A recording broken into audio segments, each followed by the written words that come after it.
Okay, so this is all part of this 16 module program called Bounce Back Better. And this is the uh, fourth module in the second level, which is called the Ninja level skill. And this is that spiritual social column. The last spiritual social column that we did about a month ago or so was it on meaning and purpose. Actually, it was 2 months now on meaning and purpose. And today we are talking about the science of belonging, of the hive, of how belonging and loneliness are related and vulnerability. So we're going to hit a few different areas. We're going to talk about hive theory and the evolution of the so-called we pod, a little bit about isolation and loneliness and depression and loneliness, about what belonging really is and how to cultivate it, as well as the role of vulnerability. And if I don't think we're going to talk specifically about empathy, we may not cover that because of time. So let's just jump right in.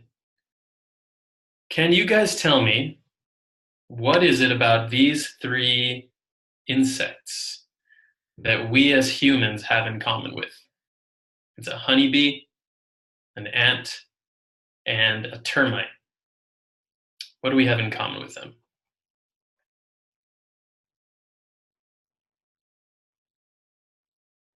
Joe, what do you think we have in common with them?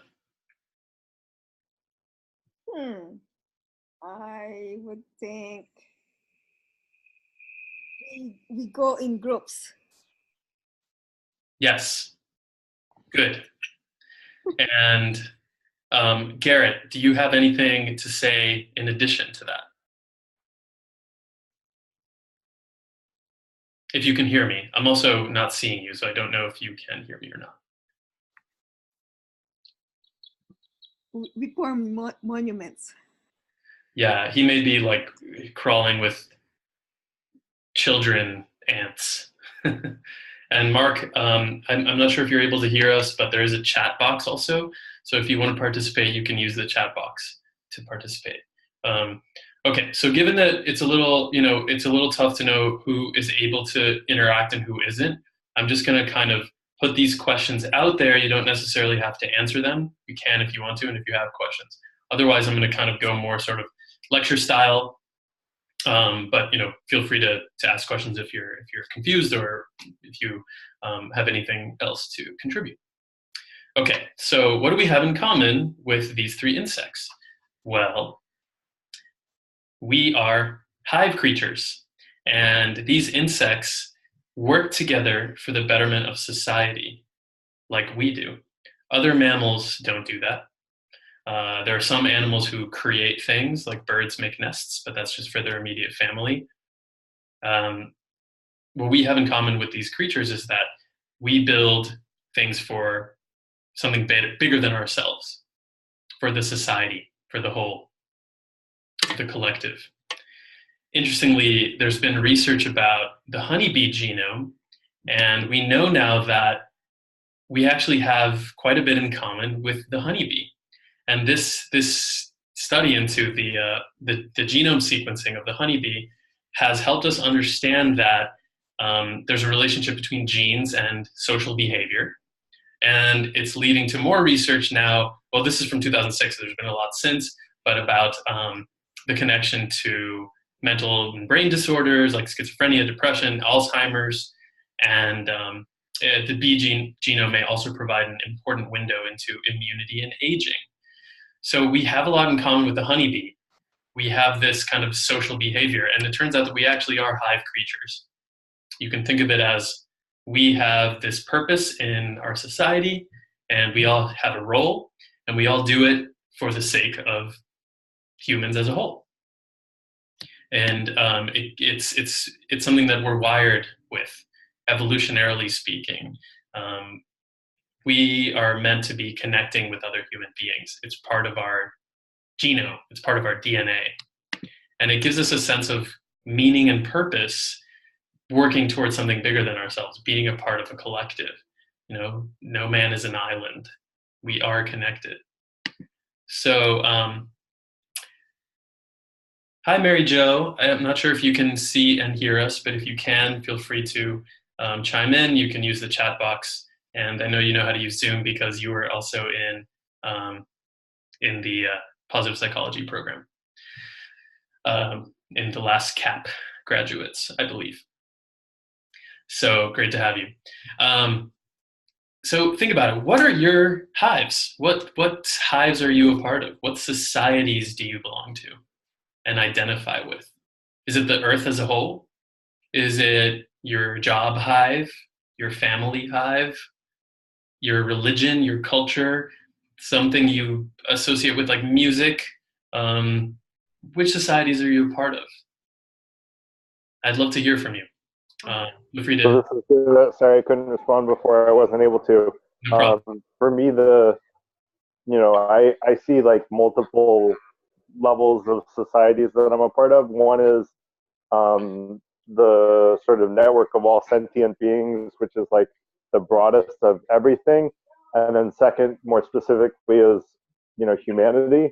And then getting more specific than that, I kind of associate with what I call thinkers, which are like introspective people who try to understand the world and how it works, and sort of more philosophically oriented people. And so a lot of what I try to do is hold discussions for people who I consider thinkers, and I'm part of a network of people that does that.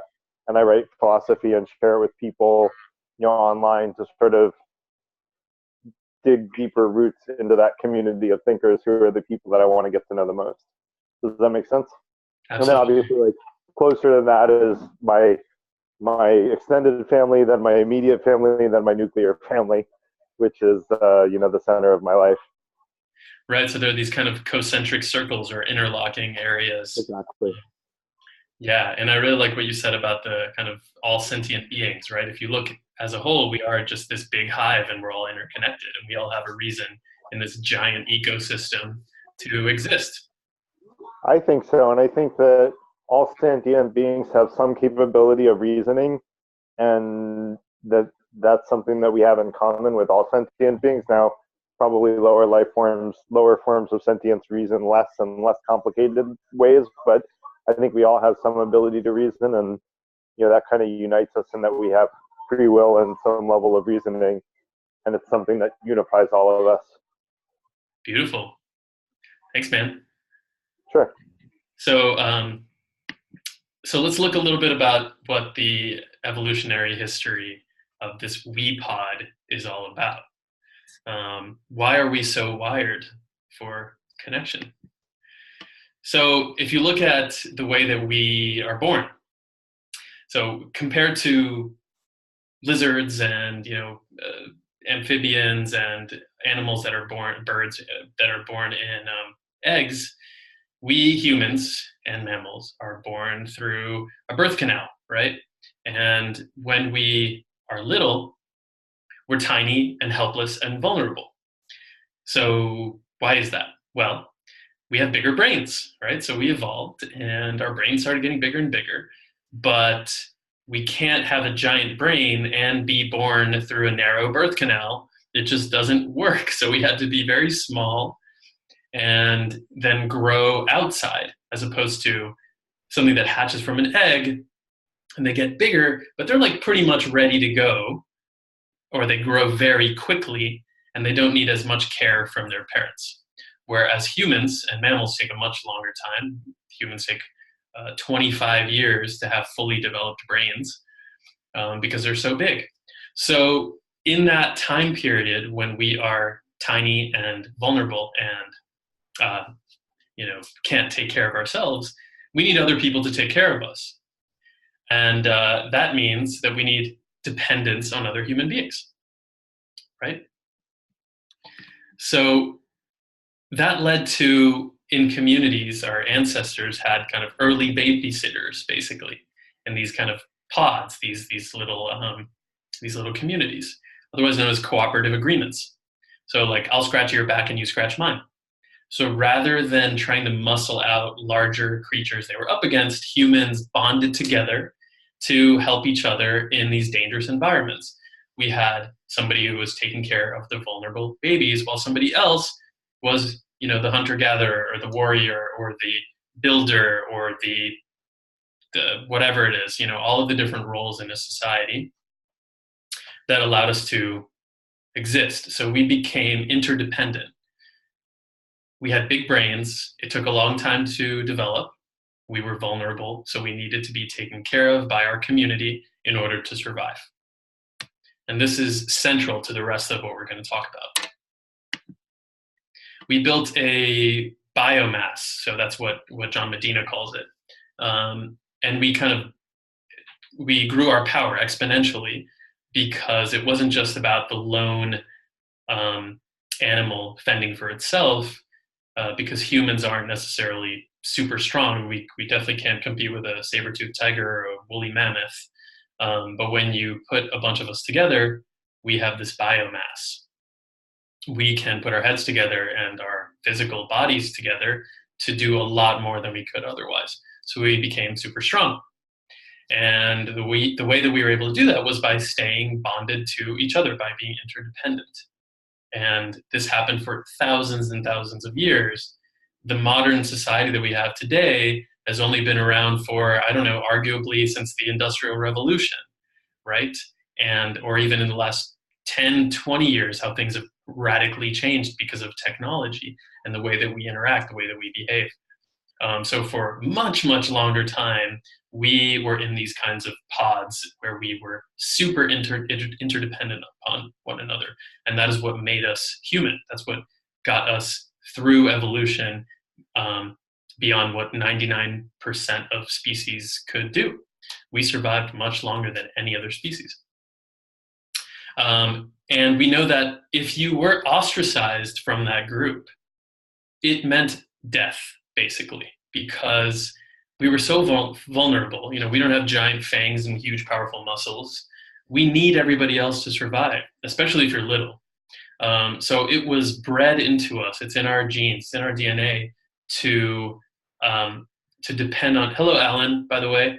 Thanks for joining us. And Mark is back, I think. And there's the chat box if you want to comment or ask any questions. So being ostracized from that group was life-threatening. You couldn't survive on your own. So belonging is a part of who we are as humans. It's something we need. So let's talk about Darwin a little bit. When you think of Darwin, what is the kind of phrase that comes to mind? Anyone?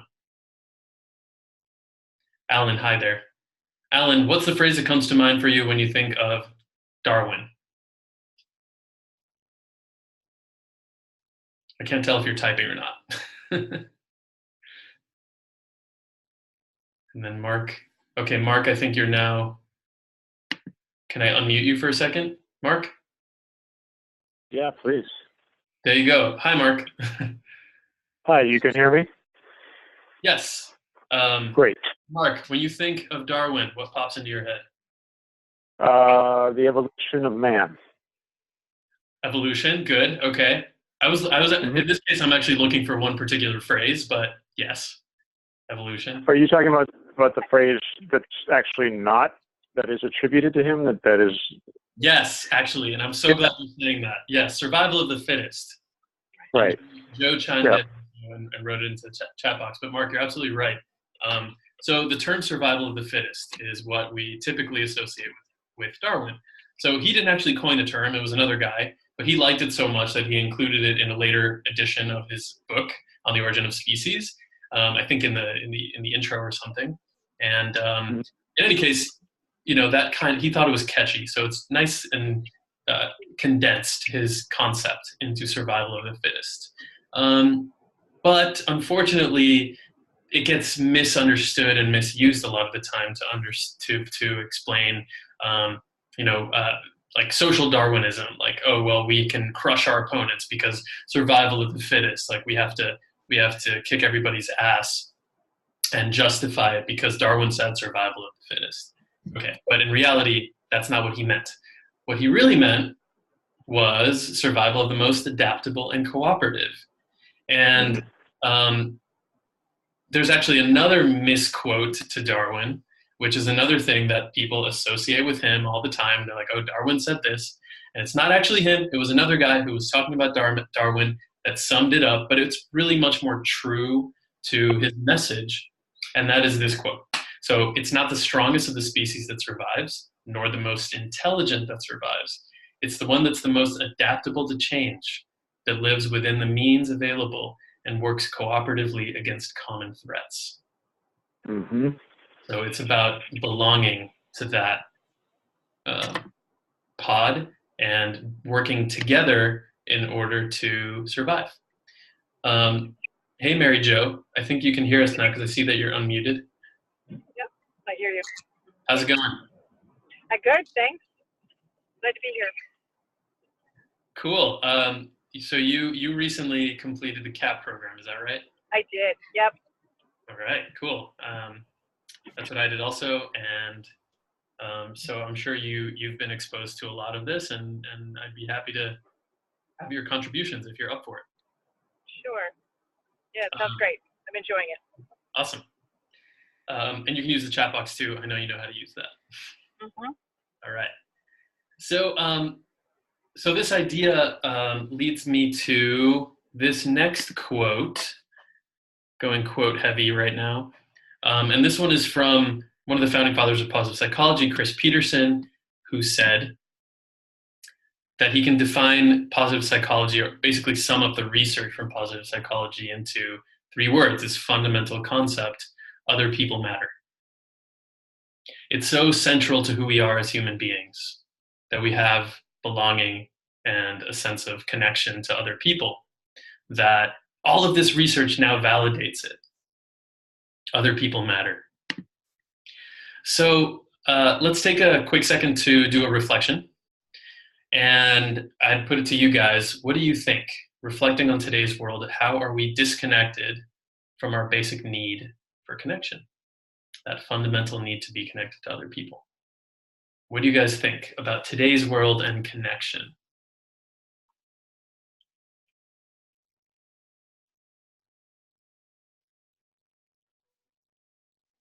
I'll just start calling on you because I'm not seeing video, so I can't read your facial expressions and tell if you're about to jump in and share something with us. But we have, who just joined us? Oh, we have iPhone who joined us. Hello, iPhone. What's your name? It looks like you're on a plane or a bus or something. Maybe not. What is that? A train? No. Okay. Well, type into the chat. Type into the chat box.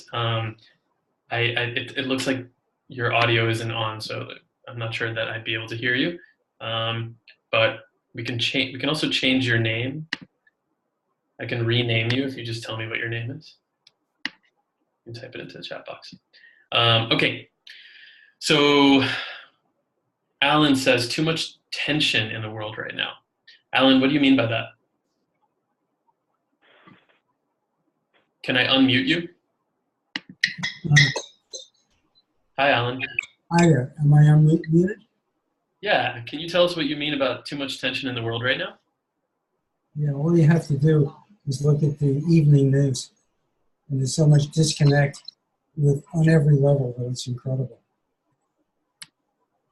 I mean, Yeah. that's exactly what you're looking for, but can you think of a specific example, anything that comes to mind? I can think of a lot of them. Okay. Well, economics bears a lot of responsibility for how expensive things are. Mm-hmm. Even though they say that employment is at the lowest it's ever been, there's still a lot of people who are having difficulty making ends meet because everything else is so expensive. You may have a job, but you're not probably making a lot of money. Mm-hmm. Yeah, and we're going to talk a little bit about how that disconnection is a subjective experience. So even though there may be these kind of big sweeping factors that influence that sense of disconnection, ultimately it's a very personal and subjective experience. So we'll discuss that. And Joe says intermediaries alienating each of us from one another. What sort of intermediaries are you referring to? Social media. Which one? Social media institutions. Social media, yeah, yeah. Institutions like a lot have been institutionalized, that sometimes the real interaction or real connection with the people behind the institution is absent. Yeah, absolutely. I think we can all relate to that. There's screens everywhere. There's a lot of vying for our attention, and not a lot of it is very substantive. For Danny, sure. am I still on? Yes. Yeah. So what did you have in mind when you posed this comment, this statement? That's a good question. So I really just want to get you guys understanding that there's a gap between this fundamental human need that we have and what might be going on in today's modern world that isn't necessarily satisfying that deep human need for belonging to a pod, belonging to a hive. Does that make sense? Mm-hmm. Okay. Okay, so I'm going to continue, but definitely keep asking questions if you have them. Okay, so how do we do this? Okay, continuing along.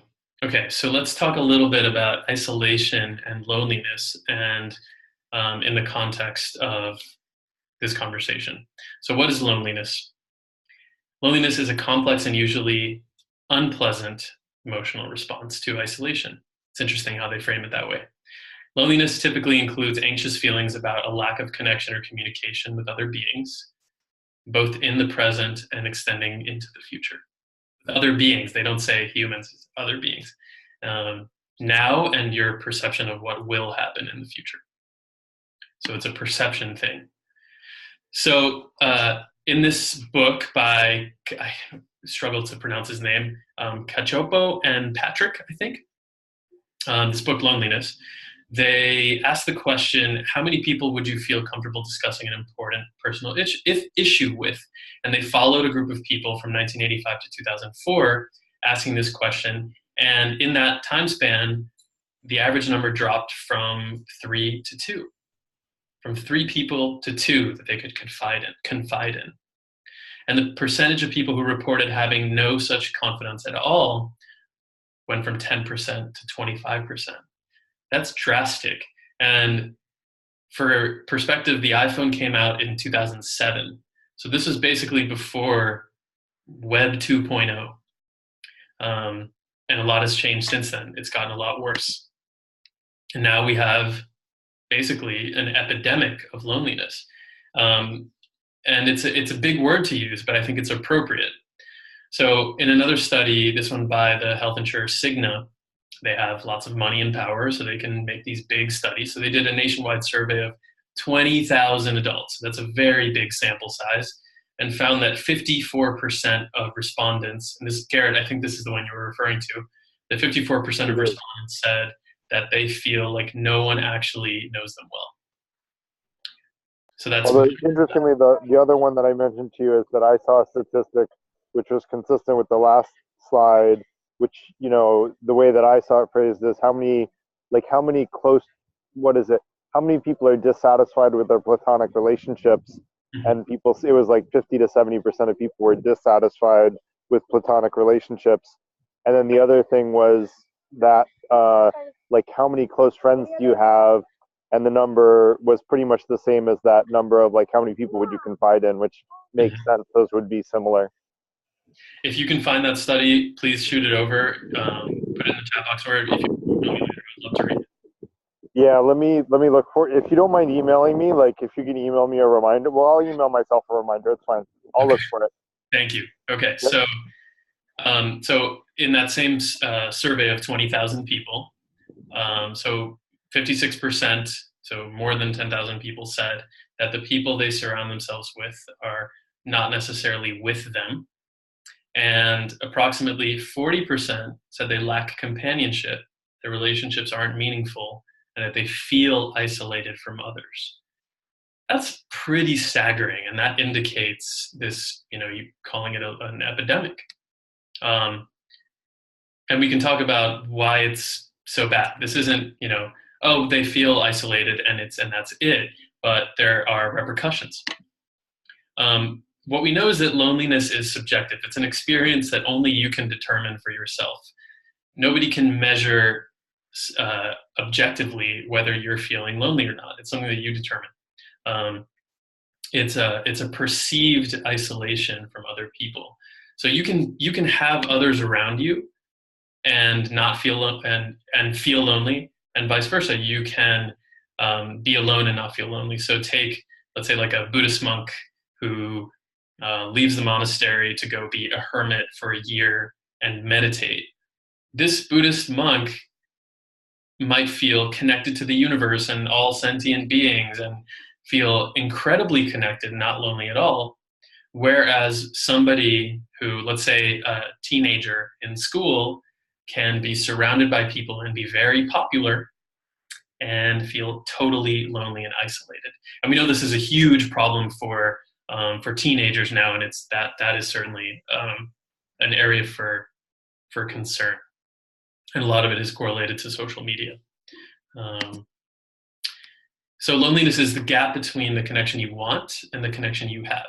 So it's a perceived gap, right? If you are fine having 2 friends that you're close to and you are good with that, 2 people in your life, then you're not going to feel lonely because you feel that connection. That's what you want. Or let's say that you have 25 friends, but you need 100, then you're going to feel lonely. So it's where the gap is for you personally. And nobody can tell you whether it is or it isn't true. That's something that you have to do for yourself. And it also has to do with choice. Do you have the option of connecting with more people, or do you feel like you have no control over that situation?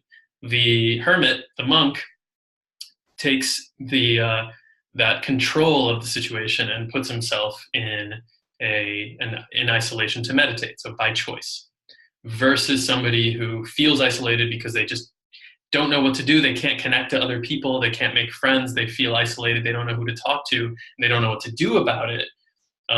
That's taking that choice out of the equation. So what are the health implications of loneliness? Well, we know that there are higher stress markers indicated by elevated epinephrine and cortisol. So these hormones, these chemicals that your brain pumps out, that your body produces, as measured in saliva and urine. And an analysis of 148 studies, 148 studies is a lot of studies, so it's a substantial amount of research. Social support suggests that social isolation increases the risk of death about as much as smoking cigarettes, and more than either physical inactivity or obesity. So think about how many magazines, for example, talk about how you have to be physically active and not smoke and have a certain diet and all of these sort of more traditionally understood ways to be healthy and live long, right? You hear about it all the time. And obesity, it's big when they have those like TV shows and they show a person's head cut off like from the neck down. It's like somebody who's overweight, and they, that shot that I'm talking about. So really overemphasize this, but social isolation is worse than all of that stuff. And there was another statistic, I'm not sure I have it here, but it showed a bar graph, where the correlation is like the loneliness is like off the chart, and then you have obesity and smoking and a lot of other factors for early death. Social isolation is worse. So when we talk about an epidemic, loneliness is literally killing people. It's killing people.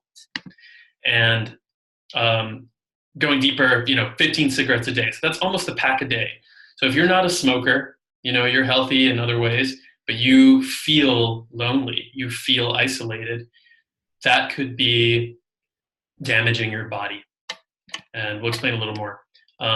This is such a problem that the UK has recognized it and has actually hired the world's first loneliness minister, Tracy Crouch. I think her last name is like, it's really funny. It sounds like a Monty Python skit or something. But anyway, so Minister Crouch is there to tackle the sad reality of modern life. Ideally, they would have hired a belonging minister, a minister of belonging, because the absence of loneliness is not belonging. The opposite of loneliness is not lonely. That's kind of baseline. That's sort of neutral. But what we want is belonging. We're talking about a full spectrum here. When people feel lonely, brain regions activate similar to that of physical pain. Because loneliness and isolation prepares the body for some sort of looming threat. Basically, we talked about the evolution of that we pod, right? That dependence on other people. So if you're isolated, if you're somehow ostracized from that group, your chances of survival, plummet. You're going to die, basically, because you can't survive on your own in the wild. It's a dangerous world out there. That's how it was for thousands and thousands of years. Our brains grew into what they are now in that kind of environment. So when you are alone, your brain, your body says, you're in danger. You need to get back with the program. You need to be with other people. It feels like pain. It's that important to your survival. And evolution is all about survival and adaptation. So your brain is saying, get back to the group. And it tells you that, by inflammation, and it prepares you for a battle because you're about to get attacked or whatever by, the dangerous environment. You're basically like this porcupine, when its needles stand up, ready for a threat. And that state of threat, so we discussed this in a previous module. I think the last one we were talking about the nervous system and how you regulate the nervous system, and what happens when you're always in this kind of stress mode and when you're always activated and afraid of a threat. Some of your organs are prioritized over others, some of the functions of your body, which means that other ones are not prioritized. And over time, if you're in constant stress mode, this can have a really dramatic effect on your body and literally kill you if you are in this mode for a very long time. So when you look at the fMRIs of the brain, so in this study, they looked at the regions of the brain that lights up when you experience social isolation compared to physical pain. So they did the study, and the way it went was basically you had this kind of virtual ball game, and you were playing with other people in this environment, and then the other people were in on the joke, and suddenly they stopped throwing the ball to you. So all of a sudden, and you think you're playing something about you don't realize that they're testing this. You think it's about reflexes or something. Suddenly they stop playing with you. So you're isolated. And they looked at what happens in that person's brain in that moment. And as you can see, similar region, the right ventral prefrontal cortex is activated, and the anterior cingulate cortex, I'm not a neuroscientist, are activated similar to the experience of physical pain. And this is also for evolutionary purposes. This is important. We need to stay alive. You need to be with the group. Otherwise, you're going to get attacked. So if you think back to middle school, high school, before, or even more recent, think about, that scenario where you're going to play a game of some sport like basketball or something. And you have the two team captains, and then they start picking people for their teams. Okay, I want you, the tall guy, the strong, the flexible, whatever, fast, whatever it is, or the people they like, best friend. And then there's some stragglers, and I've definitely been in a situation, I remember being not the best in the group and being kind of left, and they start picking everybody else, and you're still there, and there's this sinking dread that happens, this feeling of, I'm not good enough, I'm not going to be included in the group. That registered in my brain, if I could put an fMRI on my head at that moment, as physical pain. And we also know that recalling that sort of pain is easier. It comes up more easily. So you can probably recall a scenario like that more easily than you can if you were to get your finger caught in the door, like something that really hurt, maybe even breaking a bone, you know that it hurt. But if you think back to a scenario like that, you can probably experience that pain all over again because it's so crucial to your survival as a human being. At least that's the way you've been designed as a human, to know that that's dangerous. That isolation is super dangerous. There's that saying, "Sticks and stones can break my bones, but words will never hurt me." Well, that depends on what kinds of words. Because if the words are, "You're not one of us," that can hurt really badly, and more so than, sticks and stones. Another point is that the number one phobia that people report, even more than fear of death, is fear of public speaking. And that's because you're going to go out in front of a group of people and kind of assume a certain power, a certain position of power. Everybody's looking at you and scrutinizing you, judging you. And there's a fear that you are going to do something that's going to ostracize you, that you're going to stumble, you're going to trip over yourself, either physically or your words, and make a fool of yourself, and then you're just going to be ostracized. You are no longer you're no longer respected by that community, which means your brain thinks you're going to die, basically. So it makes sense that it's a huge phobia. And remember, all of these are subjective states. So for one person, the experience of getting picked last in the basketball game, they'd be like, okay, whatever, not that big a deal. For somebody else, it might be devastating. It might really hurt. So let's do a little exercise here. Think for a second, and I would love for you to chime in and see, if you're willing. I can't see you again, so you'll have to unmute yourself, or I'll unmute everybody, and you can chime in. Reflect on some of the highest points in your life and the lowest points in your life. What was happening in those scenarios, and what made them so good or so bad? And what role did people and connection play? And the point here is to get you to think about how important other people are in these scenarios. Chances are, if you're like most people, that the highest points will be when you felt like you really belonged, and the lowest points will feel in some way like you were disconnected, like you were isolated. So does anybody want to share? And let's start with like a high point, because we're going to talk about pity parties later. What do you got? I definitely could relate to the story you were telling about your house in Brooklyn, and the family of friends that developed over the years. Such was my experience when I first moved to New York. And I was in my late 20s, and I was kind of folded into this very large family of friends. I had just moved here, and I got a really great job. Life was going very well socially. It was going well professionally. And, what happens, and I'm significantly older than you, is that, people get into their mid-30s, and by then they're married or getting married, and then they're starting to have children, and then they're deciding maybe they're going to move out of the city, and then and suddenly a family of 20 people becomes, the 2 or 3 people that have remained in the city. The others are the ones that, like you, I stay in touch with via social media or email. I don't know if that's social media. And that's been a low point as years have gone by. More so, now in my life. Mm-hmm. I can count on one hand, like the really close friends who have been around for 20 years or so. Right. So just to reiterate, I think what I'm hearing from you is that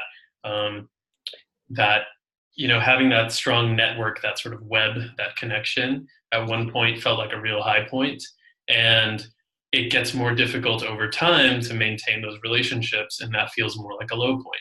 And when I say it feels like, it's because, again, these are subjective experiences, because it's possible that some people maybe felt the opposite way. Like they were around all these people and it was just too much and they didn't really feel connected. But later in life, for some reason, they only have this really small, tight-knit group. Maybe it's their family or, a few friends or whatever it is. And that is actually what makes them feel like the high point. So for each person, it's going to be a very different experience. And it is something that you can change. In other modules, including in the next one that we're going to do, we are going to be talking about how you can work with your thoughts and how you can change your thoughts and how you can make them more useful, so that if you don't like the way that you're thinking and feeling about something, that is something you can work with. It's not a sentence. It's not forever. It's a skill. It's a resilient skill that you can develop by practicing and practicing and practicing. And so we're going to, work on some of those tools. But for the purposes of this module, we're sort of zooming out and a little more conceptually saying, this is subjective and, other people matter, right? So for us to focus our attention on what's going on in our lives and how do people make a difference. So let's continue and talk a bit about this depression and loneliness relationship. So what I mean by that is that everybody's depressed and everybody's lonely, right? We know already that, more than 56%, I think it was 40, who feel like their relationships are not meaningful. And of course, this can lead to depression. And there's a lot of Prozac being handed out, a lot of drugs, and sometimes it's necessary, and it's an amazing development in medicine and very necessary, I think. However, a lot of the times it is misdiagnosed or simply not fully treated, because maybe it's a combination of medicine and other things. And I think this is becoming more commonly understood by psychiatrists, by psychologists, those who prescribe medicine, in that a lot of times depression is a factor of loneliness. It's that you're not feeling connected to other people, and so therefore you become depressed. And as we know, there's an evolutionary purpose to depression. We used to be depressed because it would signal to other people in the community, there's something wrong, I need attention, please reel me back in. And because everybody had kind of a purpose in the society, we all needed each other, we're interdependent, we need this person, we care about this person, we're going to reel them back in, right? So if you threw yourself a pity party, woe is me, then people would recognize it. So depression had a purpose, there's a reason for depression. Now it kind of like depression is just this disease that's sort of detached from everything. And that can be that, people are depressed for months and years and forever, and nobody notices because we're so isolated. And we actually are many times isolated. And it's also this kind of spiral, which slide has the spiral thing. We're going to talk about it. But you can kind of fall into that depression, and it perpetuates itself. It's kind of a self-fulfilling prophecy. But in modern day, you can go for a long time without anybody noticing. When in reality, the cure could be people noticing. It could be, getting pulled back into the community in some way. So one way to look at it is that isolation is a myth, and we're talking about the perception of isolation, right? So it could be true or not true. It's just the way that you think about it. Being isolated, we know that it isn't useful, right? So it's not useful to think of yourself as isolated. It's not helping you to think of yourself as isolated. Now, I won't, go to the extreme and say absolutely black and white, because sometimes, you want to think of yourself as isolated because it helps your creativity. Sometimes you really want to isolate yourself. But if you look at your whole life, we know that the feeling of isolation, of perceiving yourself as isolated, is bad for your health. It's bad for your well-being and your happiness. Also, you can look at it as it's not actually true, because as isolated as you try to make yourself, ultimately you're connected to other human beings. You're in you're on a planet, you're eating food produced by other people, you're in a system, you're in a hive, and you may not be aware of it, or you may not be lending it credence, I think that's plenty. And but it's not true that you're actually isolated. So that's an exercise that you can do. You can sort of disprove yourself in saying, okay, actually I am connected to these people in these ways. And that way of thinking can help you become, less perceiving of your isolation. And the way that you think, the way that you experience emotions, the way that you behave is contagious, right? It's so social contagion theory, and that applies to behavior, it applies to emotions and feelings and anything that's readable by other people.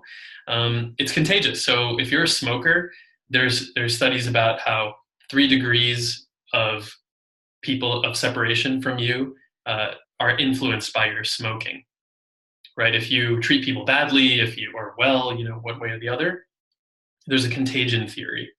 So if we look specifically at the contagion of happiness, and this goes back to that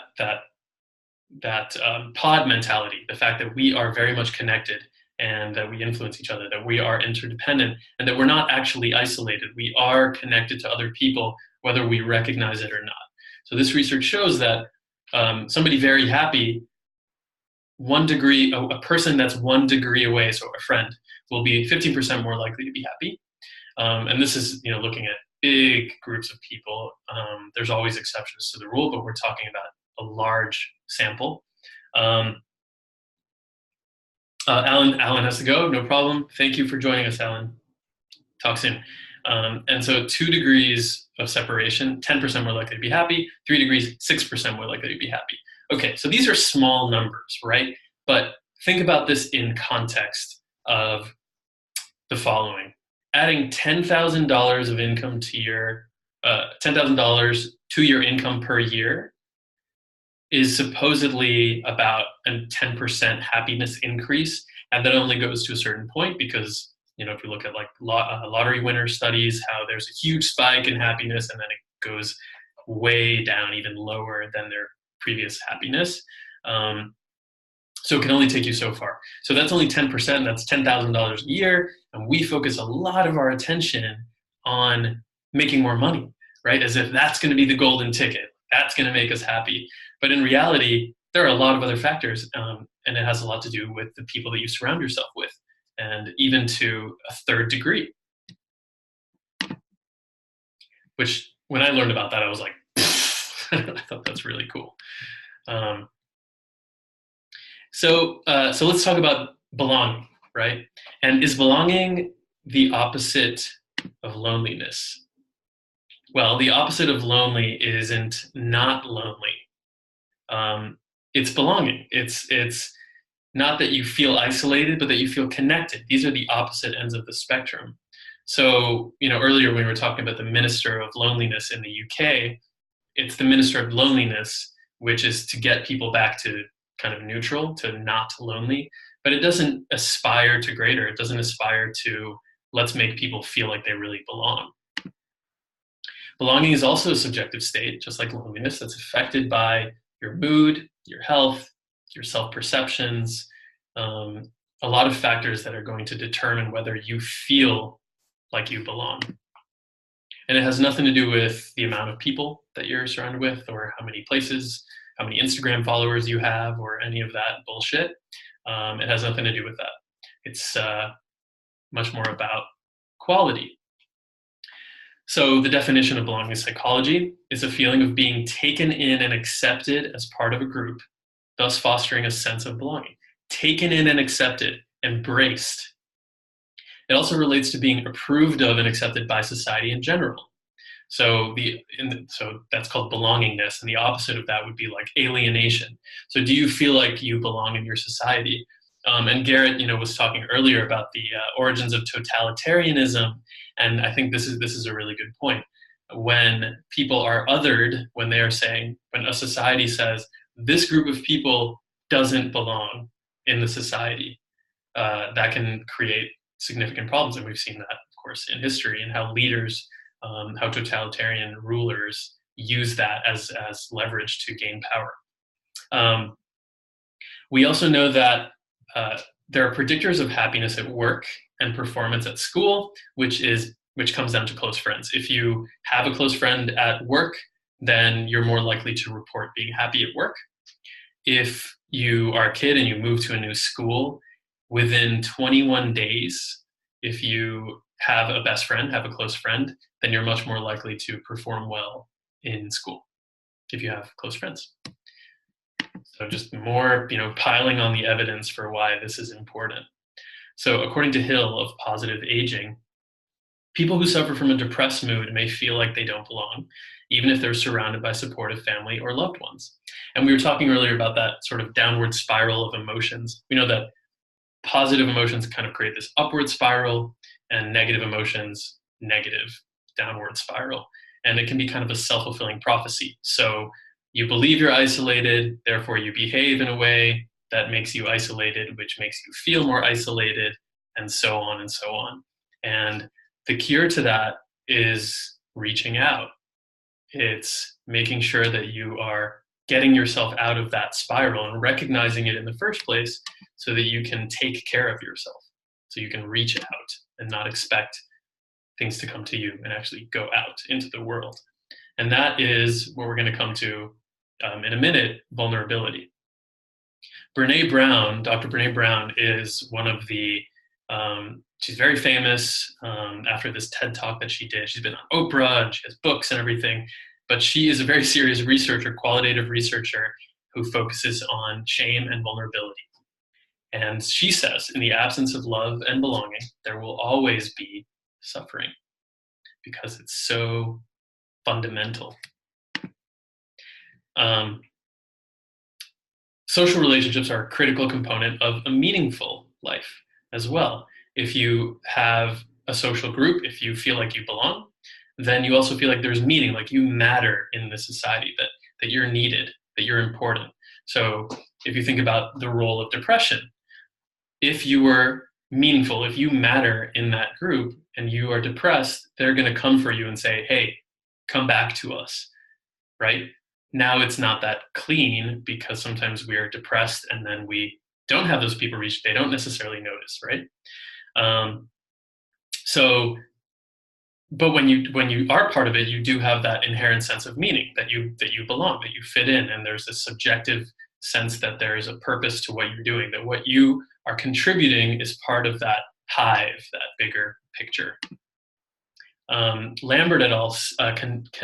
Conducted studies on belonging and found that a sense of belonging strongly predicts life meaningfulness. And a longitudinal study found that belonging correlated with meaningfulness in as far as 3 weeks later. So sense of belonging now will sort of carry you for 3 weeks feeling like you have meaning. That's a long time. Experience of belonging now, 3 weeks of feeling like you have meaning. Let's do another reflection. So, positive influences. And by the way, we've spoken about negativity bias in previous modules, and it's important that when we're talking about this stuff, that we look at ways to think positively and to influence our positive experience, because it's very easy to get stuck in negativity. It's very easy to go loneliness and depression and all of these things and just go, oh, these are the problems. But we need to work on the solution. We need to figure out what can we actively do to induce positive emotions and induce belonging. So here's one. Reflect on the following time periods shown in this chart and ask yourself who has positively impacted you in that time period and how.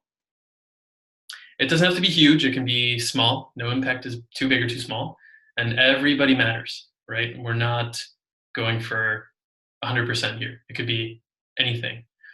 So I would love to hear from you guys. Let's do somebody, okay, in the last 24 hours, tell me somebody who has positively impacted you in the last 24 hours. Oh, I have a perfect person I can talk about. Please. The one that just, it was a friend of mine that really surprised me. So he owns a French restaurant in Upper Manhattan, which is very like up and scaling and everyone knows. Nice. But he's also a flight attendant, which surprised me hugely. And I was like, "Are you serious?" And he's like, "Yeah." And I said, "Why? Like, why are you doing it when you're so successful as a business person?" And that was just something he always loved. And it seemed like he loved being a flight attendant more than a owner of a hospitality chain, which surprised me a lot. But he was so happy. Oh, hey, It's we lost you there for a second.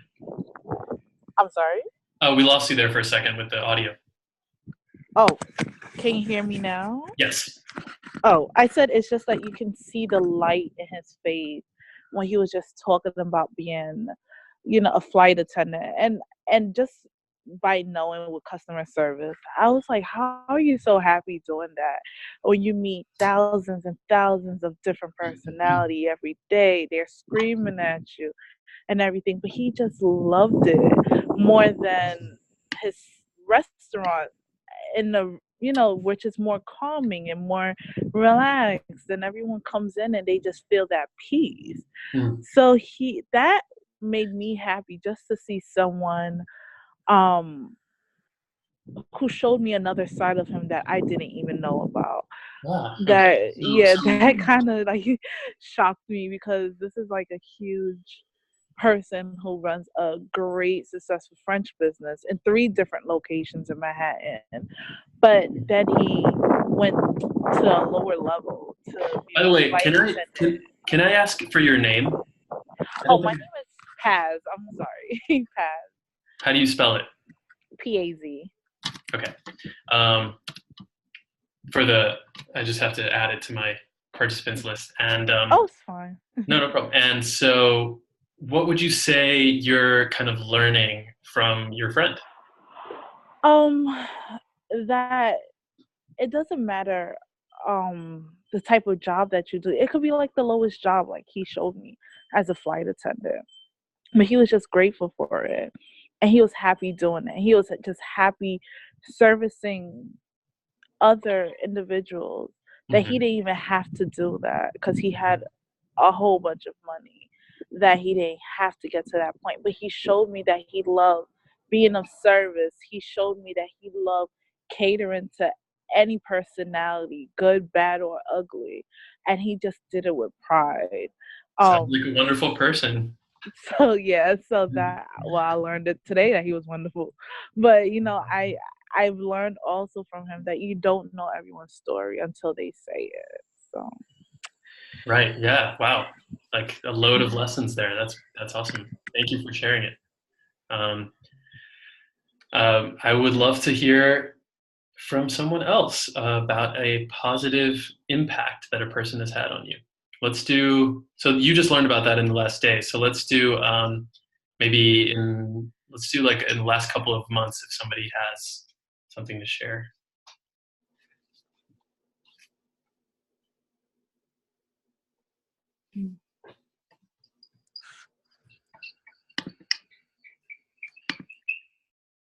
Yeah, fire away.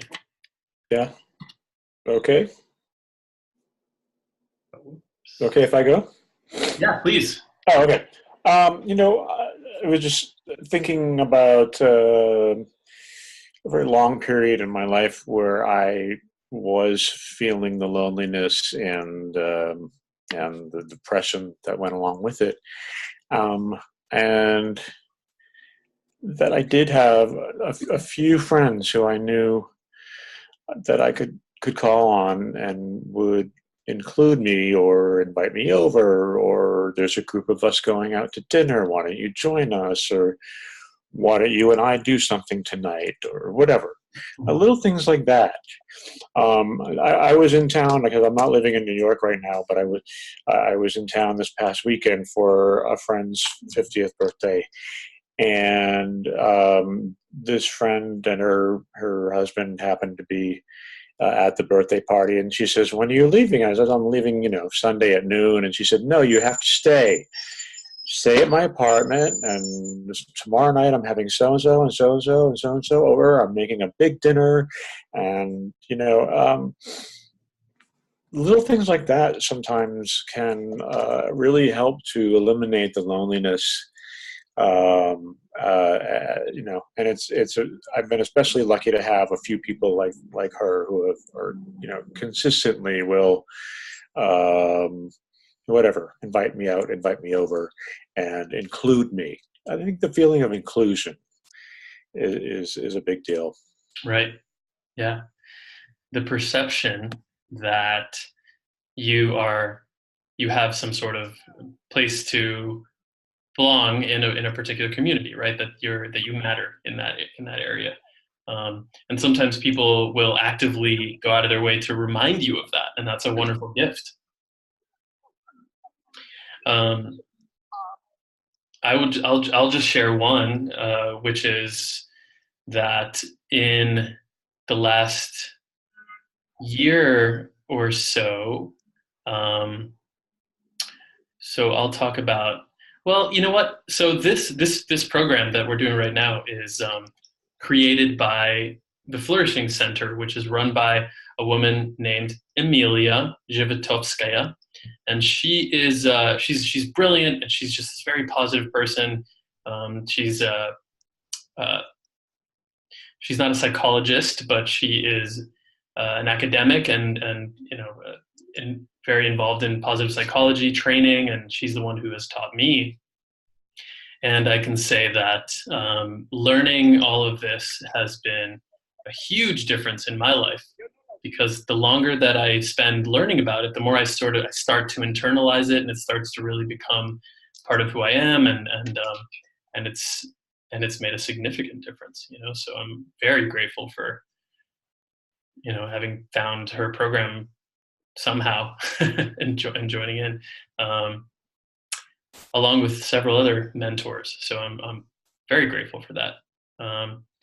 And I know that, so as we talk about this stuff, I wonder how you start to feel, right? As you start to think about who are the positive people, positive influences in your life, big or small, especially when you start thinking small, I think that can be really useful. You start to feel connected all of a sudden. So as we're talking about this, even, talking with this group of people, suddenly my perception of isolation starts to diminish a little bit, and I start to feel like I belong. So it's an exercise like this that you can do for yourself. You can journal, and it can make a massive difference. This is Luna, by the way. She is also a very positive influence in my life, and she's squeaking, so I don't know what she wants from me. Probably I'm gonna go pee all over the house or something. Okay, so let's continue and talk about vulnerability. I think my wife's home, another positive influence. So vulnerability, and this is going to focus mostly around Brene Brown, who I mentioned before. She is the famous researcher on vulnerability. She even has a Netflix special. Highly recommend looking into Brene Brown. Yeah. She is amazing. Mary Jo, were you going to say something? Was that you? No, her TED Talk is amazing. I actually showed it to my students. I love her work, and I love her. I like all her stuff, but I really, really enjoyed the one on vulnerability. The that one, I think, from TEDx Houston. Yes. Yeah. Yes. She talks about how that, she uses her own experience as storytelling that illustrates vulnerability and her own experience. She's very vulnerable herself, and talks about how that TEDx that she did, she was kind of nervous that it was going to reach, all of these people, and how she's going to, talk in front of this group of 500 people. And then all of a sudden it goes viral, and there's 4 million people. And she talks about how, oh my God, like she could barely handle that she broke down, she isolated herself. And she totally freaked out, because all of a sudden she's exposed to that much risk, really. And she defines vulnerability. And, this is somebody who's studied it for decades.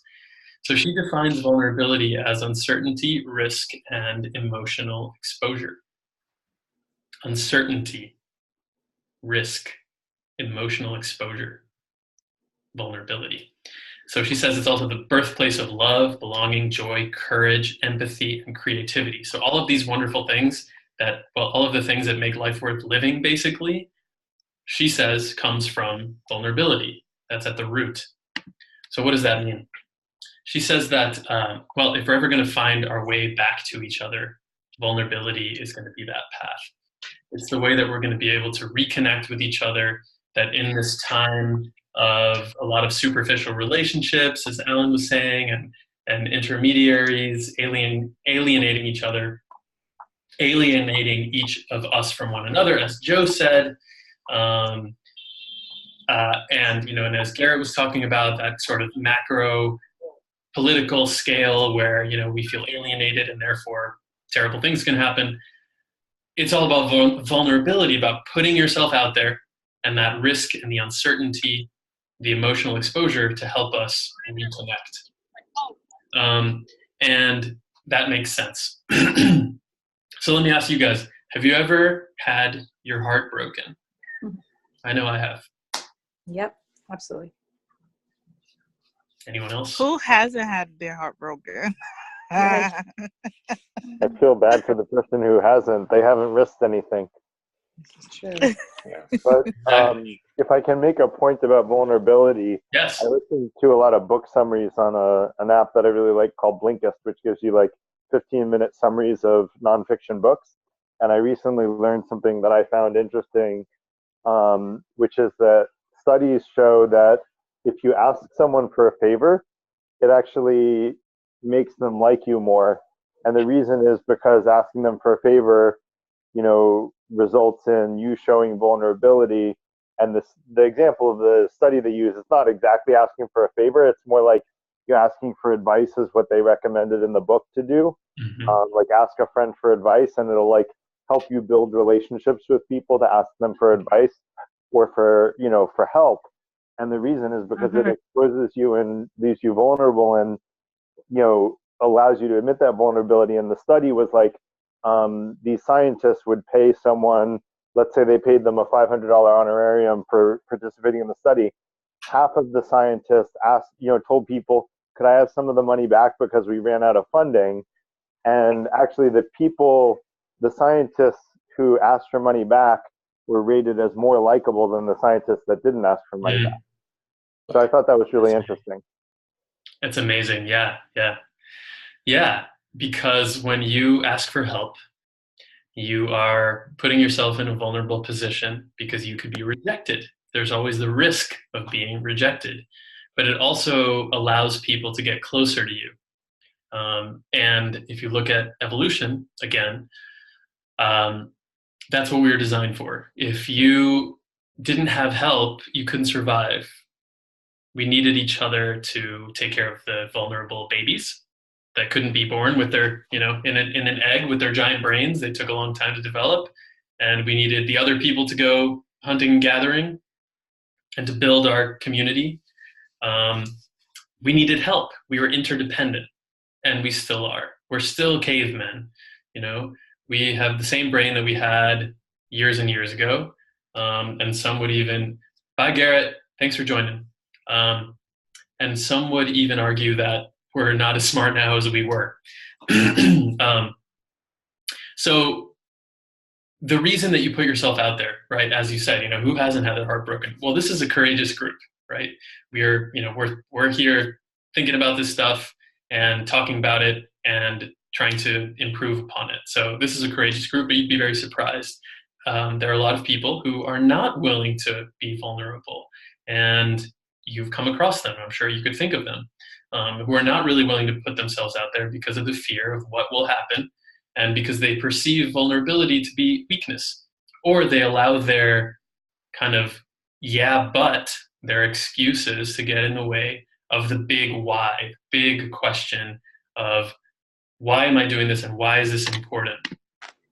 So Nietzsche said, he who has a why to live can live through almost any how. If you have a giant why, You can make your why very big. You can make it bigger than your butt, which I think is an Amelia joke. I like it. I think it's clever. Make your why bigger than your butt. So if you have a big butt, try and make your why even bigger than it. So let's say the reason I'm going to pursue this like love interest, right, is because the reward is so great, because I could feel connected, I could have a partner, I could have intimacy. This is really important for me. I'm going to put myself out there and really allow them into my life, as opposed to allowing the but, the reason why not to do it, to be bigger. So yeah, but I could get rejected. Yeah, but I could make a fool of myself. Yeah, but I won't know what to say. I won't know how to act. They're going to find out something about me that I don't want them to find out. So it's the relationship between how big is your why versus how big is your butt. Brene Brown calls it wholehearted living. That real, putting yourself out there, men and women living and loving with their whole hearts despite risks and uncertainty. And that is the call for interviewees that she put out there during her first topic, which was the anatomy of connection. So what is it about connection that works? Like, what are the components of connection? She really wanted to study that. So she interviewed thousands of people who were wholehearted living people. And what she was able to extract from that qualitative research, which means she gathered stories from people by interviewing them and then connected the dots. She found that vulnerability was at the root of that. That was what was enabling them to connect and to be wholehearted and to have these really rich experiences and rich lives was vulnerability, was that uncertainty, that emotional exposure, that willingness to take a risk and to say, here I am, So how do people solve concerns in vulnerability, shame, wholeheartedness in daily life? How do we do that? Well, when we see vulnerability in others, we think of it as a strength. But we see it in ourselves as a weakness. So think about a TED Talk, for example, where you see somebody that's really inspiring and they go up there and they share their story about this like devastating experience and they cry on stage and then they talk about how they overcame it. And they're just letting it all out. And you're, crying too, or it really stirs something in you. And you see them as a hero. You're like, oh my God, this person is someone I should respect. Why? Because they've gone through this journey of a difficult circumstance. They put themselves out there. They overcame it. And then they're willing to share it with you and risk you judging them and risk you thinking, oh, this person is weak, but they're doing it anyway. And you feel respect for them. However, for some reason, when we are the person who has to go up on stage, or we're the person who has to, bear all for people to become closer to us, we see ourselves as weak. We see ourselves as showing weakness in vulnerability. So there's that misunderstanding that people say, oh, vulnerability equals weakness. But actually, it's vulnerability equals strength. Vulnerability, showing that you are not perfect, showing that you could need help, is a way of letting people in. It's a way of saying, I need other people, and that is part of my human nature, and it's real. So here's, the TED Talks here. We're not going to have time to watch it together, but I encourage, if you haven't seen it, to go watch it. It's very powerful. And one of the things she talks about is the difference between being uncomfortable and vulnerable. And, just to quickly point out that being vulnerable also doesn't mean being stupid. It doesn't mean like there's a dark silhouette in the alley and you're going to go like figure out who that guy is, not a good idea. You don't want to put yourself at risk for no reason. You have good instincts. You have to follow your instincts. But there's a difference between, putting yourself in a dangerous and uncomfortable situation that isn't right for you versus knowing that there's an opportunity to grow, but you have a lot of buts. And you haven't really thought about what your why is, and then just going after the why regardless. So that is what I invite you guys to do. Clever little way of looking at this word of intimacy is intimacy. because when you allow for people to see who you really are, and you're, you know, exposing yourself emotionally, then you allow for intimacy, and people like that because they feel closer to you. All of a sudden, that person, that YouTube video of the person telling their story, their really raw story, and they're, you know, letting you in, all of a sudden you feel close to this person, and that's a wonderful feeling, and it's programmed into our little human brains. So again, it's about uncertainty, risk, and emotional exposure. And it's the birthplace of love, belonging, joy, courage, empathy, and creativity. It's about strength, not weakness. Go read Brene Brown. She's amazing. Asking for help. We were talking a little bit about that. Asking for help. When we feel great, we give help, but do we ask for it? So people here, you know, might be givers. We might say, you know, we love helping. So let's say you, somebody's, you know, car is on the side of the road with their hood up and it's smoking, and you're like, hey, do you need some help? That feels good, right? And then they say, yeah, oh, actually, or I need jumper cables or whatever it is, and you help them. And then you're like, ah, I saved the day. You know, that feels really good. When somebody asks you for a favor, you want to help them. We're programmed to feel good by helping other people. We get chemical rewards in our body by helping, because it also enables our survival. Because if you help somebody else for thousands of years, that means you're all going to survive. So we have this mechanism that teaches us helping is good. But we've also grown afraid of asking for help because we think it's going to make us weak, right? Like, oh, I need help. I can't, you know, especially this is a huge issue when it comes to men, and this kind of macho culture of like, I'm, you know, strong man, can't let anything in. I don't need to ask for help. I, you know, super individualistic. I can do it all on my own.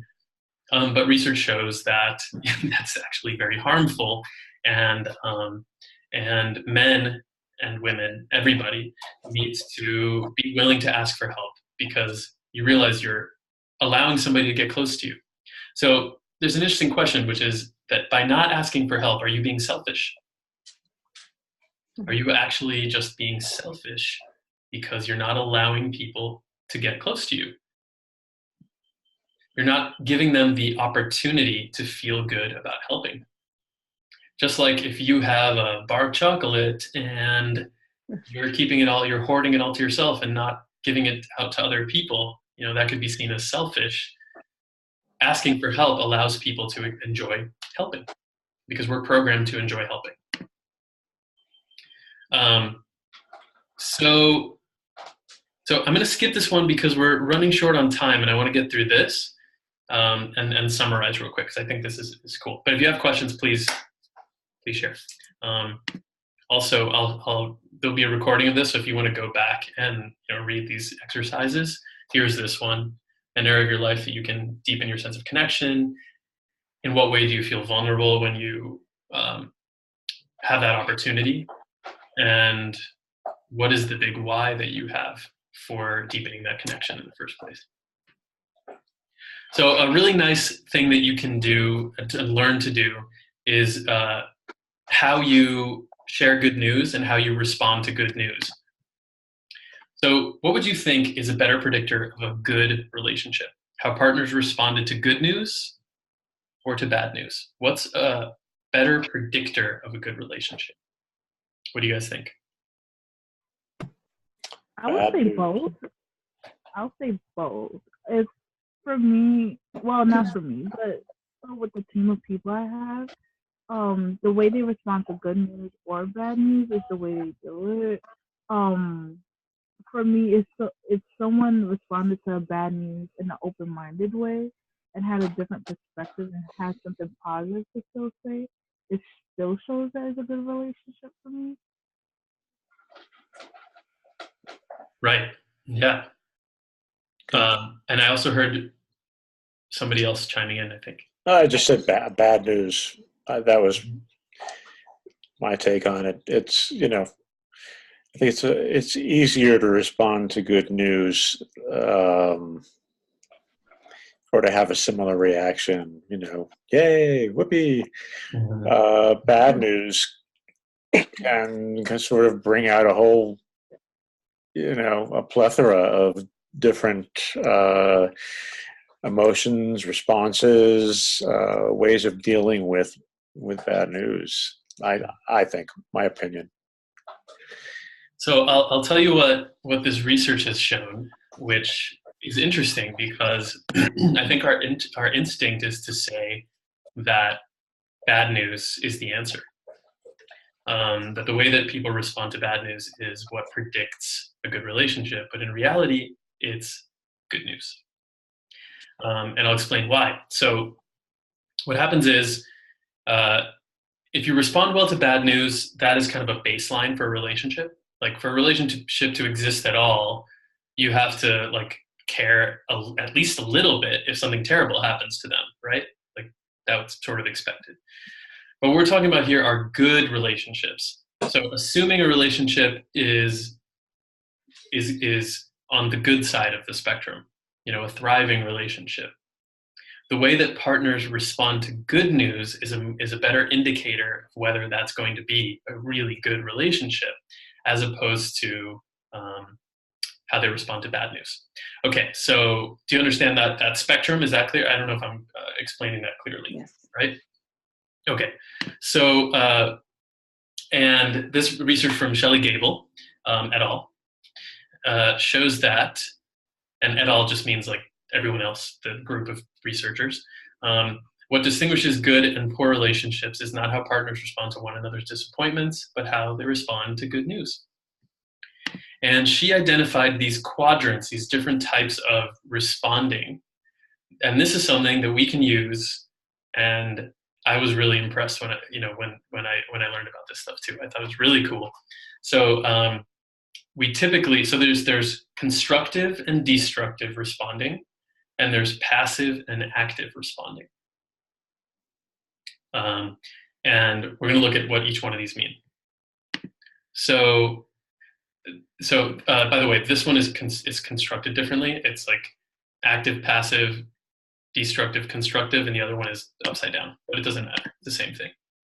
So in the top left, you have active, constructive responding. And that is what you would expect. So when somebody brings you bad news, they say, oh my God, I don't know, I lost my job, right? And then you go, oh shit, tell me what happened. What do you mean? What's going on? And you ask them these questions and you support them, right? That's sort of the more immediate natural response. When it comes to good news, that's harder. It's not necessarily what people go to. When people give you good news, a lot of the time you respond in these different ways. The ideal way to respond is that enthusiastic, genuine, energizing, questioning way that builds up the positivity. Somebody got a promotion, or I'm going with job things, but let's say somebody got a promotion. You want to go, that is amazing. Tell me all about it. What happened? How do you feel? Let's celebrate, right? Building up the positivity, increasing the joy. That's what we want to do. And that predicts good relationships. There are these other types of responses. So active destructive responses is when you kind of kill it, when you kill the joy. It's when somebody says, this amazing thing happened. I got into this program. Mom, I got into this program. I got into this college in California. I'm not speaking from personal experience, but let's say I'm from Florida. So if I was like, I got into the school I wanted in California. And then my mom was like, oh, that's great. But like, you're going to be so far away. And like, what if, we can't get in touch with you? And what if it's too hard? And what if you, I don't know, what if you need to come home, right? So it's concern. So my mom's intention in that scenario, and if my mom sees this, we know this is a fictitious scenario, but my mom's intentions are good, right? She wants to protect me. She's like, oh, this is good, but like all of these things could go wrong. So she's kind of crushing the joy out of it, squeezing the joy out of it. So it's from a good intention, but not ideal. Okay. So then passive constructive. So passive, it's constructive in that it's a supposedly positive response, but it's passive. So it's like not really taking that to the next level. You're sort of smiling and changing the subject. You don't really care. You're kind of like, oh, okay, that's great. Anyway, what we were doing before, or let's get back to the other subject, or I'm just not going to ask you any more questions about this, and have a deadpan look. So you have a little icon, it's a guy yawning, and says, oh, cool, that's nice, good for you. Anyway, let's get on with this workout. And then there's passive destructive responses, which is when you make it about yourself. Also potentially a good intention, because sometimes people think that if you give them good news and then they respond with their own version of that good news, that you're going to feel more connected, relatable, right? And I see this all the time. And I think now if you're exposed to this and you start looking for it, you'll also notice it. And if you do it yourself, then you have an opportunity to go, oh, wait, okay, actually, I should ask them about their experience. So you don't want to make it about yourself, passive destructive, because it's like, this is their moment to shine. Allow them to experience that joy and help them make the most of it, rather than going, oh, that's cool. Oh, okay, so let's say, I had the most amazing sandwich from this place the other day, and I've never had a better sandwich. And then the other person goes, oh, that's so cool. Yeah, I had a really good spaghetti the other day, and it was so great, and the chef and the place and everything. And then you're kind of deflated. You're like, oh, so I guess my sandwich isn't that good.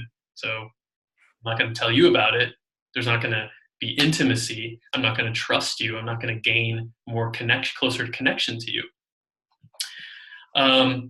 Questions about that? Those different types of responses? If you do, fire away. Here's that quadrant again with these clever little names. Yes. I do have a question though. So when you do like that example that you gave, you said like to keep it going. The follow-up to that sandwich would be like, what did you like about it? Or how would you follow up to keep them engaged and not like, because it's like a normal thing for us to kind of put ourselves in it when we don't want to. It's not, I don't think anyone wants to do that intentionally, but we're not, I don't think, I'm just saying, I don't think as human society, not all of us are trained to just keep the conversation going.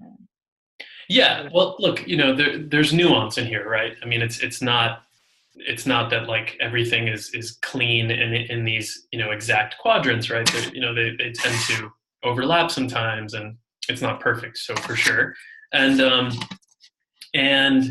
I mean, I can think of at least one person that whenever I talk about, it's like, oh, hey, how are you doing? They ask me, how are you doing? And I say, oh, well, this thing happened. And then this friend will go, oh, that's cool. Yeah, it kind of reminds me, or yeah, I was doing this other thing this week and I had this meeting, and so it's like, okay, why did you ask me in the first place? I'm trying to share something that was great because you asked me about it, and I feel like we should connect as friends, but now you're making it about you. So my desire to be in this conversation is really kind of deflated, so there should be, a balance, and every relationship has its balance of sharing, giving and taking, of course. But if you look at this opportunity as somebody is enthusiastic about something that happened to them, and you can help them feel all of the positive emotions associated with that and genuinely be interested in what they're saying, you're going to forge a stronger relationship than if you don't care, if you make it about you, if you look at the negative sides. Does that, I don't know if there was a question, I'm just sort of clarifying. Yeah, well, that's a question. I'm just like, how would you follow up? Like, how would you, like with the sandwich example that you gave? Well, you tell me. Let's do a let's do a little exercise. And by the way, it's 8:06 p.m. right now. We are basically at the end of our time. So if you have to go, that's perfectly fine. I'm going to do a couple of examples if you want to stick around and wrap up in 5-10 minutes. So totally up to you if you got to go. Okay? So just saying. But we'll try and finish quickly. All right, so let's do a sandwich example. Hey, Paz. So I just went to this place, I went to this Cuban place and I had the best Cuban sandwich I've ever had in my entire life. And like, I'm still drooling thinking about it. Your turn. Hmm. So like, what was it? What were some of the things that were within the sandwich that you loved the most? Oh my God, it was like the ingredients were fresh, and also like the place was really cool and they were really friendly. So I felt like I was like in Cuba all of a sudden eating this sandwich, and it was so great. And I just wish I wish I would have brought one for you if I knew I was going to see you, because you would have loved it. Well, okay, so you did say the people were friendly. Like, what attracted you to the people that actually calmed you and allowed you to enjoy the sandwich the way you did? Can you speak up just a tad? Oh, I'm sorry. I said you stated the people were friendly. So tell me a little bit more about that one. Yeah, so the owner is from Miami, and he has this like really kind of uplifting spirit about him, and the decoration of the place too. So it felt like you went in there and you had this very friendly vibe. So it was kind of like the food and the vibe together was really cool. By the way, I'll give you like their website if you want to check them out. So anyway, we can go on, but I think does that sort of illustrate it for you? Okay, okay. Yeah, it did. It did. It sounded like you were so engaged. Okay, and you talked about the people. You talked about the atmosphere. You talked about how much the sandwich was good. So I get it. Okay. Yeah, so you ask questions because you're interested in my positive experience, and you know that by helping me have those positive emotions, it's a way of connecting more, right? When you have that opportunity to really give somebody pleasure, basically. So let's try a different one. Let's do the here. Okay, I'll do the other ones for you. So I'll be the bad guy. Okay. Um, tell me, give me a sort of good news. Give me some good news about you. Okay. Oh, I had the best latte in New York City. Oh, that's cool. So, anyway, okay, get it? Yeah, it was just like, yeah, I see it. So they were Okay, like, it was so cool. which one is that? Which one is that? Um, oh, I like the sandwich one better because it was following up with a lot of questions and you were excited rather than giving me the little one word signal. So the kind of one word, I don't really care one. Which one is that in the quadrant? Bad one. That was just not. That was the bad one that you were saying. Not So the we have environment. active constructive, passive constructive. Sorry, that was the um passive destructive. I mean active destructive. So that one was actually passive constructive because I acknowledged it like positively. So constructive, right? However, Yeah. it was very passive. It was very sort of I don't really care, Yeah. Okay. right? Okay, let's do one more. Okay. So some good news from your life, a real one. Um. Okay, so I just got the research job that I want, and I'm excited. You got the research job you wanted. Yeah. Oh, I mean, that's really cool, but like what if it doesn't turn out to be what you wanted and they don't like really pay you as much as you thought you would? Like, are you going to want to go back to your old job? Like, what are you going to do then? I'll figure out throughout the way. Throughout the way, I'll figure it out. Right now, I'm excited. Okay. So, do you see the difference in that response? Yeah, that was passive. No, that was actually active destructive. Right. Yeah, so I was very actively belittling your positive experience.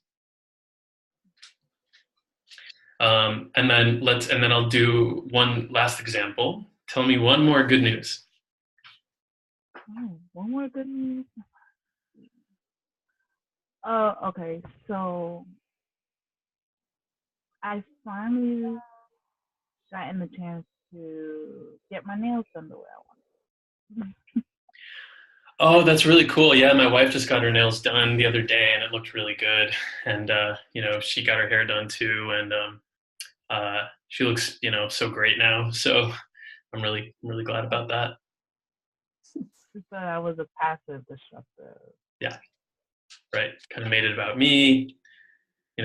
I'm sure that's good for you, but and even if my intention was to connect with you there, did it make you feel connected? No, because you kind of made it about yourself and your own. Mm-hmm. I guess Okay. I just felt it was like a mirror, because you don't see it until it's being done to you by someone else. Right. Absolutely. And I think that once you are kind of exposed to these different types of responses, you'll start to notice them out in the world. And the way to help people learn is to help them savor positive news. You do it to them in a positive way, in an active, constructive way, they're going to start noticing. This is the way that we can be the change we want to see for other people.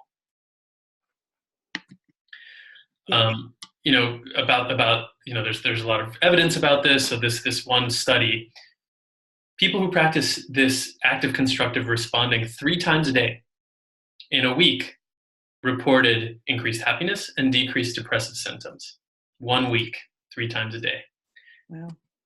Cool. Yeah. So Libra Mirsky, she's one of the top happiness researchers. Researchers find that people who are only silently supportive, so silently supportive are sort of passive constructive, as well as those who seem uninterested or who point out the downsides of the good news, have relationships that are less close, less intimate, less trusting. So if you want to build your relationships, ACR, active constructive responding. And you can also ask people to tell you good news. You don't have to wait for them to tell you good news. Rather than saying, what's up, you can say, what's good? And it's a vulnerable thing to do, because it's like, oh, am I going to be cheesy? Am I going to be weird by asking them what's good? But if you put yourself out there and you say, what's good, it gives you an opportunity to connect with people more intimately. They're going to feel better about you, you're going to feel better about them, and it's a positive upward spiral. So, and meaningful conversations, there's a lot of, there's a whole study here about how meaningful conversations are more beneficial than small talk. If you can have more meaningful conversations, you can increase your connection to other people. There's something called the 36 questions for falling in love. That's beautiful. And it's the most amazing exercise. If you Google it, you'll see the New York Times published it.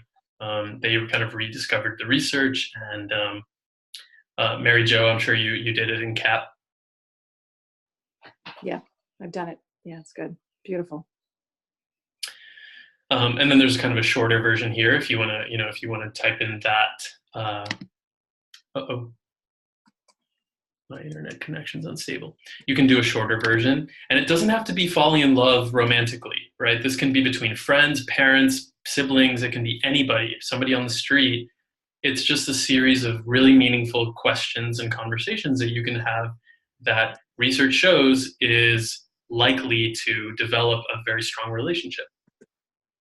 So I would encourage you guys to do it if you haven't with somebody. It's really awesome. Okay, so finally, let's just summarize real quick. We are hive creatures. We belong together. We belong in groups. We belong in situations where we're connecting to other people and when we are contributing to something bigger than ourselves. This is what makes us tick. This is what makes us feel good. And we also know that loneliness is a growing epidemic, and that belonging and connection are the antidote to this epidemic, and they're essential for our resilience.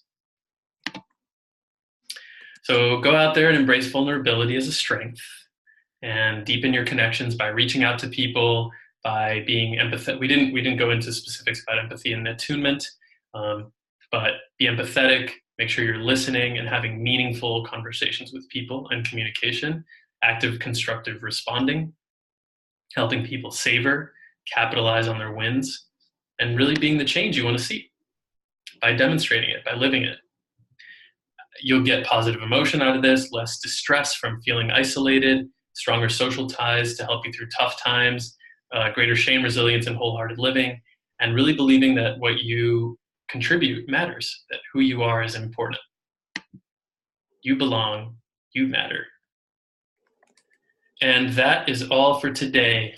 Thank you guys so much for sticking around. I'm sorry it went over a little bit, but I hope you enjoyed it and that you'll go out there and share all this good stuff with everybody. Thank you, Danny. Thanks. Thanks a lot. Have a great night. See you next time. Okay. Thanks.